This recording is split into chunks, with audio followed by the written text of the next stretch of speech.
નમસ્તે વિદ્યાર્થી મિત્રો, પૃથ્વી પર વસતા જેટલા પણ સજીવો છે એ બધા સજીવો પોતાનું જીવન સહેલાઈથી અને સરળતાથી જીવી શકે તે માટે કેટલીક ક્રિયાઓ, દૈનિક ક્રિયાઓ કરતા હોય છે અને એ જે ક્રિયાઓ છે એ ક્રિયાઓને જૈવિક ક્રિયાઓ તરીકે ઓળખવામાં આવે છે।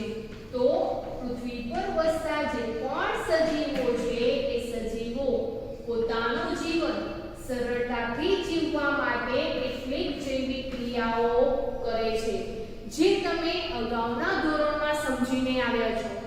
કઈ કઈ જૈવિક ક્રિયાઓ કરે છે? તો ઉદાહરણ તરીકે વૃદ્ધિ, પાચન, શ્વસન, પરિવહન,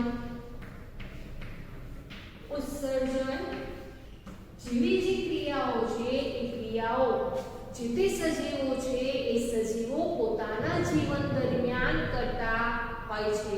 એટલે કે એમ કહી શકાય કે આ જે પણ કોઈ ક્રિયા છે એ ક્રિયાઓ પ્રત્યેક સજીવોના અસ્તિત્વ માટે આવશ્યક છે તેમ કહી શકાય। આ ઉપરાંત વિદ્યાર્થી મિત્રો, તમે વનસ્પતિ પ્રજનન વિશે અગાઉના ધોરણમાં ભણીને આવ્યા છો કે વનસ્પતિ પ્રજનન કોને કહેવામાં આવે છે, વનસ્પતિમાં પ્રજનન કેવી રીતે થાય છે તે તમે અગાઉના ધોરણમાં ભણીને આવ્યા છો। તો અહીંયા આ જે પ્રજનન છે એ પ્રજનન કોને કહેવામાં આવે છે, તેનું શું મહત્વ રહેલું છે? તો વિદ્યાર્થી મિત્રો, અહીંયા જે વનસ્પતિ પ્રજનન છે એમાં જે પ્રજનન છે એ પ્રજનન કોને કહેવામાં આવે છે? તો પ્રજનન છે એ પ્રજનન પણ એક પ્રકારની જૈવિક ક્રિયા છે, જેના દ્વારા શું થાય છે? તો જેના દ્વારા જે સજીવ છે એ સજીવ પોતાના જેવો બાળ સજીવ ઉત્પન્ન કરે છે। તો પ્રજનન કોને કહેવામાં આવે છે? તો બાળ સજીવ ઉત્પન્ન કરવાની જે ક્રિયા છે એ ક્રિયાને પ્રજનન તરીકે ઓળખવામાં આવે છે। તો આમ વનસ્પતિ છે એ વનસ્પતિમાં પણ પ્રજનનની ક્રિયા થાય છે, એટલે કે એ જે વનસ્પતિ છે તેવી જ બીજી વનસ્પતિ ઉત્પન્ન કરે છે એ જે ક્રિયા છે જેને વનસ્પતિ પ્રજનન તરીકે ઓળખવામાં આવે છે, જેનાથી જે તે વનસ્પતિની જાતિ છે એ જાતિઓનું અસ્તિત્વ ટકાવી રાખવા આવશ્યક છે।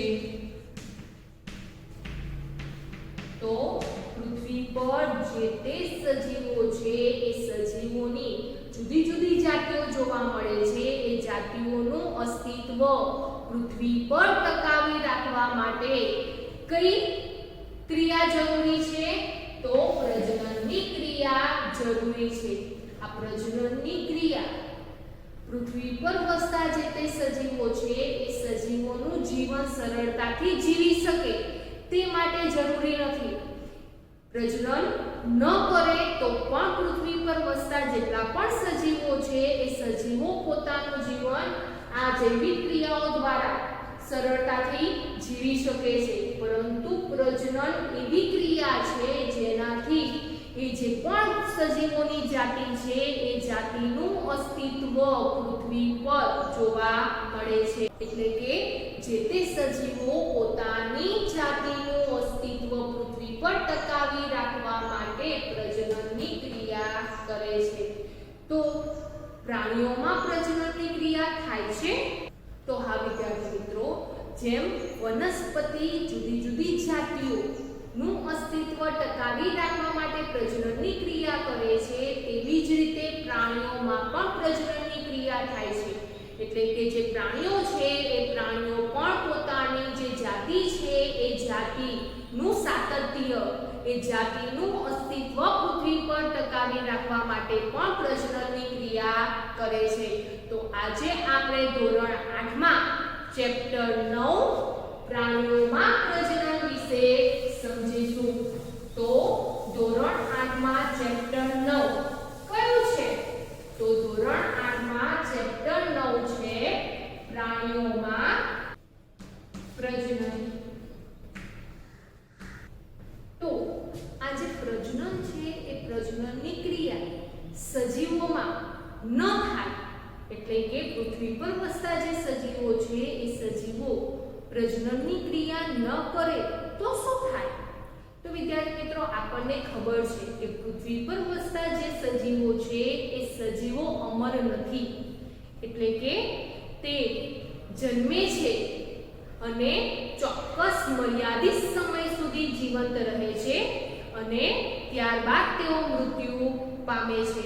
અને ચોક્કસ સમય સુધી, જ્યાં સુધી તે જીવંત રહે છે ત્યાં સુધી તે જૈવિક ક્રિયાઓ કરે છે. એટલે કે જૈવિક ક્રિયાઓ છે એ જૈવિક ક્રિયાઓ જે તે સજીવને જીવંત રાખવા માટે મદદરૂપ થાય છે.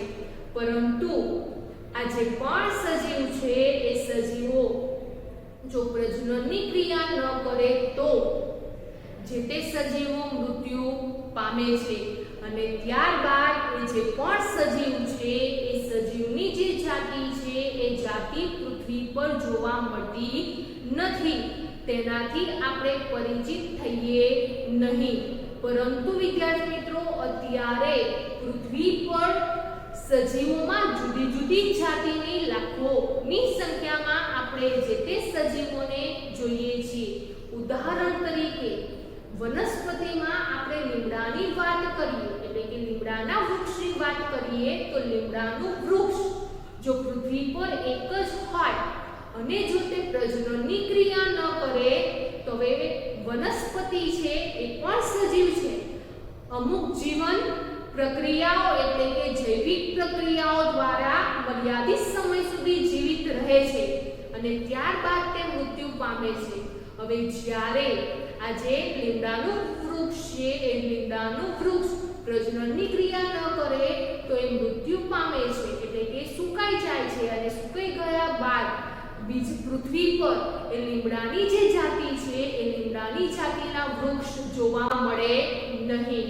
તેવી જ રીતે આપણે પ્રાણીઓમાં વાત કરીએ અને પ્રાણીઓમાં આપણે આપણું જ ઉદાહરણ લઈએ, મનુષ્ય જાતિનું ઉદાહરણ લઈએ તો પૃથ્વી પર વસતી જે પણ મનુષ્ય જાતિ છે એ મનુષ્ય જાતિ પણ જીવન જીવવા માટે જુદી જુદી જૈવિક ક્રિયાઓ કરે છે અને ચોક્કસ મર્યાદિત સમય સુધી જીવિત રહે છે અને ત્યારબાદ તેઓ મૃત્યુ પામે છે.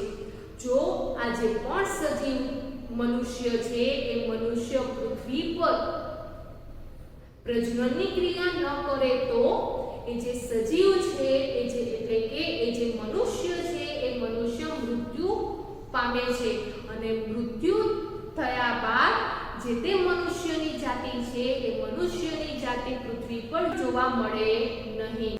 તો આમ પૃથ્વી પર વસતા જે તે સજીવો છે એ સજીવો જો પ્રજનનની ક્રિયા ન કરે તો પૃથ્વી પર જોવા મળતી જે જુદી જુદી જાતિઓના સજીવો છે એ જુદી જુદી જાતિઓના સજીવોનું અસ્તિત્વ પૃથ્વી પર જોવા મળે નહીં. તો આમ જે પ્રજનન છે એ પ્રજનનનું મહત્વ જોવા મળે છે. તો સૌથી પહેલા આપણે સમજીએ કે પ્રજનન કોને કહેવામાં આવે છે. તો ઉદાહરણ તરીકે હમણાં આપણે મનુષ્યની વાત કરી તો પૃથ્વી પર વસતા જે મનુષ્યની જાતિ છે એ મનુષ્યની જાતિ જ્યારે પ્રજનનની ક્રિયા કરે છે ત્યારે તેના જેવો જ નવો બાળ સજીવ ઉત્પન્ન કરે છે. તો એ જે મનુષ્ય છે એ મનુષ્ય મૃત્યુ પામે છે છતાં પણ મનુષ્યની જાતિ આગળ આપણને જોવા મળે છે. કઈ ક્રિયાને આધારે જોવા મળે છે? તો પ્રજનનની ક્રિયાને આધારે જોવા મળે છે. તો પ્રજનન કોને કહેવામાં આવે છે? તો જે તે સજીવ છે એ સજીવ પોતાના જેવો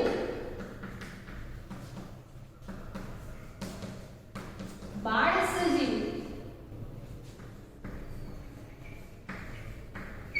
ઉત્પન્ન કરે છે તે ક્રિયાને પ્રજનન તરીકે ઓળખવામાં આવે છે. એટલે કે જે તે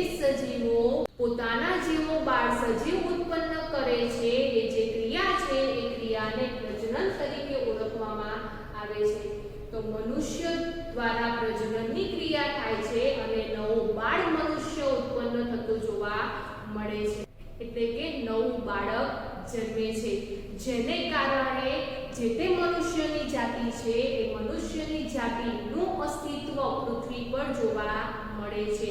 તો આમ જે તે પ્રજનન છે એ પ્રજનનની ક્રિયાને આધારે જે તે સજીવો છે એ સજીવો પૃથ્વી પર પોતાનું અસ્તિત્વ ટકાવી રાખે છે અને તેમની જાતિમાં લાખોની સંખ્યામાં વધારો કરી શકે છે।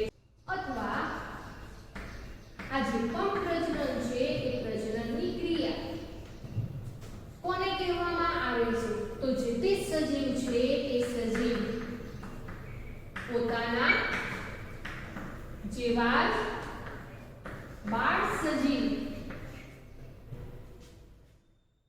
ના નિર્માણની પ્રક્રિયાને પ્રજનન તરીકે ઓળખવામાં આવે છે। તો પોતાના જેવો બીજો બાળ સજીવ ઉત્પન્ન કરવાની ક્રિયા અથવા તો પોતાના જેવો જ બાળ સજીવના નિર્માણની જે ક્રિયા છે જેને પ્રજનન તરીકે ઓળખવામાં આવે છે। હવે આ જે પણ પ્રજનન છે એ પ્રજનનનું મહત્વ શું છે? તો આપણે હમણાં જ વાત કરી કે પૃથ્વી પર જે તે સજીવો છે એ સજીવોની જાતિનું જે સાતત્ય છે, જે અસ્તિત્વ છે એ અસ્તિત્વ ટકાવી રાખવા માટે પ્રજનનની ક્રિયા જરૂરી છે। જો પ્રજનનની ક્રિયા ન કરે તો જે તે સજીવ જીવંત તો રહી શકે છે પરંતુ તેમની જે જાતિ છે એ જાતિનું અસ્તિત્વ પૃથ્વી પર ટકાવી શકતા નથી। તો સૌથી પહેલા પ્રજનનનું મહત્વ શું છે? તો પોતાના જેવા નવા બાળ સજીવ ઉત્પન્ન કરી શકે છે। ત્યારબાદ શું છે? તો ત્યારબાદ જે તે જાતિઓનું અસ્તિત્વ અથવા તો સાતત્ય જાળવી રાખે છે અને અસ્તિત્વ જાળવી રાખે છે તેના લીધે શું થાય છે કે પૃથ્વી પર એ જે જાતિ છે એ જાતિની સંખ્યામાં વધારો થતો જોવા મળે છે। તો ત્રીજા નંબરનું મહત્વ શું છે? જે તે જાતિના સભ્યોની સંખ્યામાં વધારો કરે છે, જેથી કરીને જે તે સજીવો છે એ સજીવો પેઢી દર પેઢી નિરંતરતા બનાવી રાખે છે। એટલે કે ત્યાર પછીનું મહત્વ શું છે? તો જે તે સજીવો છે એ સજીવો માં પેઢી દર પેઢી નિરંતરતા બનાવી રાખવાનું સુનિશ્ચિત કરે છે। એટલે કે જે તે સજીવો છે એ સજીવોમાં પેઢી દર પેઢી જે સાતત્ય જળવાય છે, જે નિરંતરતા જળવાય છે એ જાળવવાનું કામ પણ કોણ કરે છે? પ્રજનન દ્વારા થતું જોવા મળે છે। તો આમ પૃથ્વી પર વસતા બધા સજીવો માટે પ્રજનન જરૂરી છે। તમને પૂછવામાં આવે કે પૃથ્વી પર વસતા બધા સજીવો માટે પ્રજનન જરૂરી છે? તો હા વિદ્યાર્થી મિત્રો, પૃથ્વી પર વસતા બધા સજીવો માટે પ્રજનન જરૂરી છે। શા માટે જરૂરી છે? તો જે તે સજીવો છે એ સજીવો પ્રજનનની ક્રિયા દ્વારા પોતાના જેવો જ બીજો નવો બાળ સજીવ ઉત્પન્ન કરી શકે છે।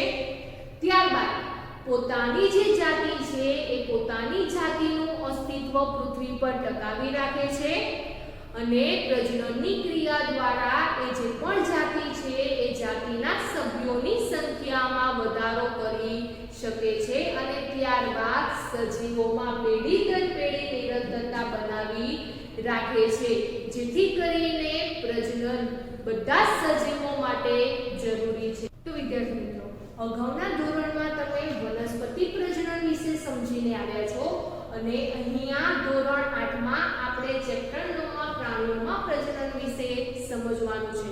તો આ જે પણ પ્રાણીઓ છે એ પ્રાણીઓ પ્રજનન કેવી રીતે કરે છે તે સમજતા પહેલા તમે વિવિધ પ્રાણીઓના બચ્ચાઓને જોયા હશે।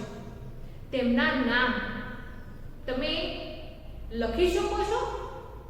તે માટે જોઈએ વિદ્યાર્થી મિત્રો, આપણે કોષ્ટક 9.1 આ કોષ્ટકમાં આપણને જુદા જુદા પ્રાણીઓના નામ આપેલા છે અને તેની સામે આપણે તેના બચ્ચાનું નામ લખવાનું છે।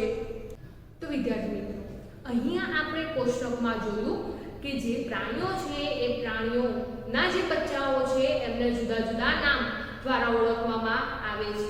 હવે આ જે પણ પ્રાણીઓના બચ્ચાઓ છે એટલે કે બિલાડીનું બચ્ચું છે કે પછી ગલુડિયું છે કે પછી મરઘીનું બચ્ચું છે એ કેવી રીતે જન્મ લે છે, કેવા પ્રકારે તેમનો જન્મ થાય છે તેના વિશે તમે વિચાર્યું છે? તમે વિવિધ પ્રાણીઓના બચ્ચાઓનો જન્મ થતા પણ જોયો હશે। હવે તેમનો જન્મ કેવા પ્રકારે થાય છે તે માટે સમજીએ વિદ્યાર્થી મિત્રો, આપણે પ્રાણીઓમાં પ્રજનન જે રીતે તમે વનસ્પતિ પ્રજનન સમજીને આવ્યા છો એટલે કે વનસ્પતિ પ્રજનનના બે પ્રકાર સમજીને આવ્યા છો તેવી જ રીતે અહીંયા પણ જે પ્રાણીઓમાં પ્રજનન છે એ પ્રાણીઓમાં પ્રજનન પણ બે પ્રકારે થતું જોવા મળે છે। કયા બે પ્રકારે થાય છે? તો પ્રાણીઓમાં પ્રજનન બે પ્રકારે થાય છે અને એ બે પ્રકાર કયા છે? તો લિંગી પ્રજનન અને અલિંગી પ્રજનન। બંને વચ્ચે શું તફાવત રહેલો છે? કોને લિંગી પ્રજનન કહેવામાં આવે છે અને કોને અલિંગી પ્રજનન કહેવામાં આવે છે? બંનેમાં શું તફાવત જોવા મળે છે? તો વિદ્યાર્થી મિત્રો, આ જે પણ લિંગી પ્રજનન છે, આ જે લિંગી પ્રજનન છે એ લિંગી પ્રજનનમાં બે સજીવો ભાગ લે છે। કેટલા સજીવો ભાગ લે છે? બે સજીવો ભાગ લે છે। કયા બે સજીવો ભાગ લે છે? તો નર અને માદા બે જુદી જુદી જાતિના સજીવો ભાગ લે છે। જ્યારે આપણે અલિંગીની વાત કરીએ તો અલિંગી પ્રજનનમાં ફક્ત એક જ સજીવ ભાગ લે છે। ત્યારબાદ વિદ્યાર્થીઓ, અહીંયા જે લિંગી પ્રજનન છે એ લિંગી પ્રજનનમાં નર અને માદા બે જુદી જુદી જાતિના સજીવો ભાગ લે છે, જેથી કરીને જે પણ લિંગી પ્રજનન છે એ લિંગી પ્રજનનમાં પ્રજનન અંગો જવાબદાર છે।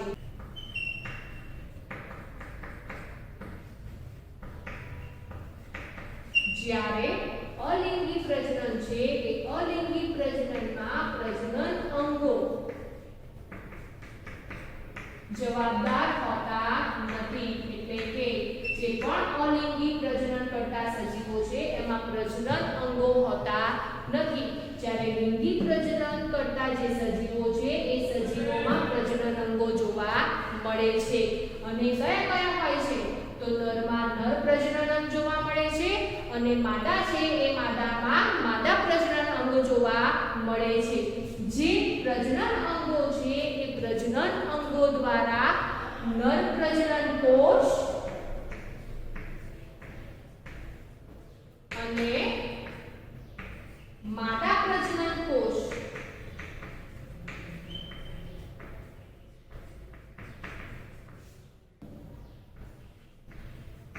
બને છે। તો જે તે પ્રજનન અંગો છે એ પ્રજનન અંગોને કારણે નર પ્રજનન અંગને કારણે નર પ્રજનન કોષ અને માદા પ્રજનન અંગને કારણે માદા પ્રજનન કોષ બને છે। જ્યારે અલિંગી પ્રજનન કરતા સજીવો છે એ અલિંગી પ્રજનન કરતા સજીવોમાં પ્રજનન અંગો હોતા નથી, જેથી કરીને પ્રજનન કોષ પણ બનતા નથી। તો અલિંગી પ્રજનન કરતા જે પણ સજીવો છે એ સજીવોમાં પ્રજનન કોષો બનતા ત્યારબાદ વિદ્યાર્થી મિત્રો અહીંયા જે લિંગી પ્રજનન કરતા સજીવો છે એ સજીવો જ્યારે પ્રજનનની ક્રિયા કરે છે તે દરમિયાન ફલન અને ગર્ભ વિકાસ જરૂરી હોય છે, જ્યારે અલિંગી પ્રજનન કરતા સજીવો માટે ફલન અને જે ગર્ભ વિકાસ છે એ જરૂરી હોતો નથી. અને તેવી જ રીતે જે લિંગી પ્રજનન છે, લિંગી પ્રજનન દ્વારા જે તે નવી સંતતિ છે એ સંતતિમાં જે તે લક્ષણો છે એ લક્ષણો બંને પિતૃઓને મળતા હોય છે.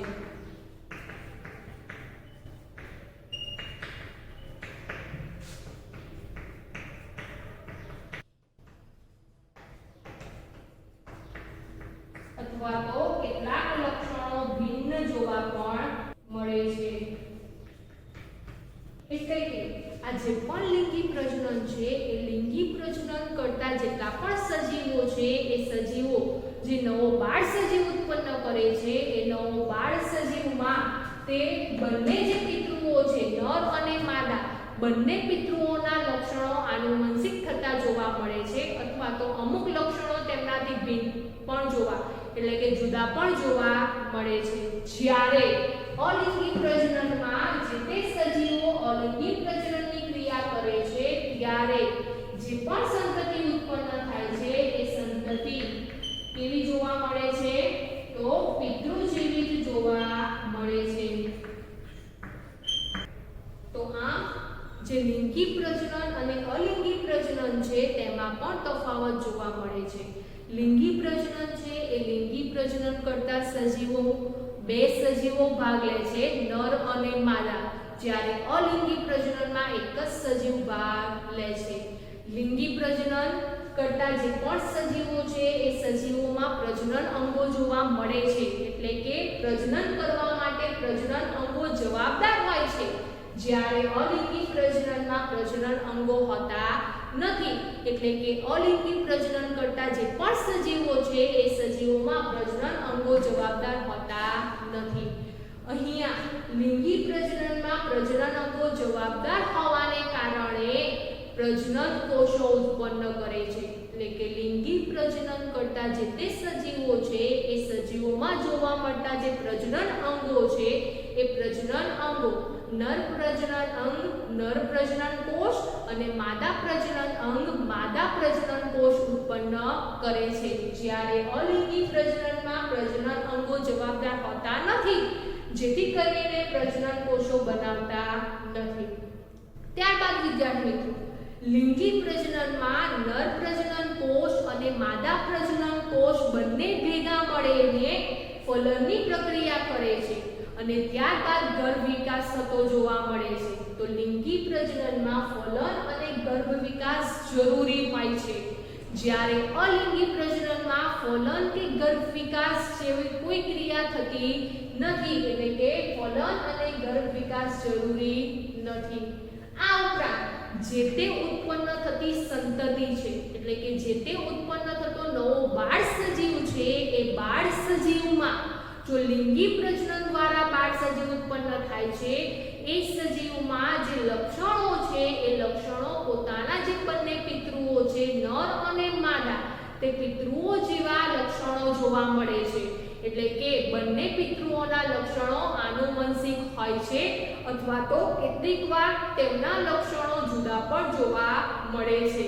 પરંતુ અલિંગી પ્રજનન કરતા જે તે સજીવ છે એ સજીવો દ્વારા જે નવો બાળ સજીવ ઉત્પન્ન થાય છે એ ના લક્ષણો કેવા જોવા મળે છે? પિતૃ જેવા જોવા મળે છે. એટલે કે એ જે પણ સંતતિ છે એ સંતતિ પિતૃ જેવી જ દેખાય છે. તો આમ લિંગી પ્રજનન અને અલિંગી પ્રજનન ને આધારે જે તે પ્રાણીઓ છે એ પ્રાણીઓ પ્રજનનની ક્રિયા કરતા હોય છે.